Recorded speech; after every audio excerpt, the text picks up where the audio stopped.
Good afternoon, guys. Stan and Alex here at Extreme Motorsport in Waltham, Massachusetts.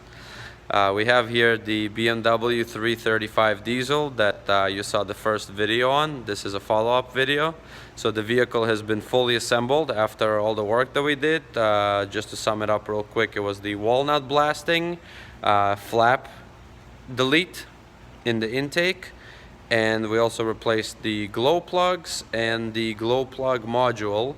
And after full assembly of the vehicle, priming the system, I just wanted to show you a video how well the car runs after the full service. Just a cold start.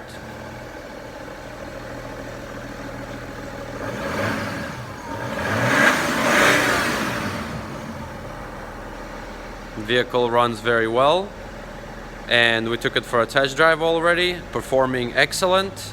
And the service is a must for these vehicles. So if you need this service, don't hesitate to contact us. Like we said, this engine is common in the 3 Series diesel, 7 Series, and X5, as well as a 5 Series diesel. And this vehicle had, like we mentioned, about 95,000 miles on it, and the service was definitely due. Thank you and have a good day.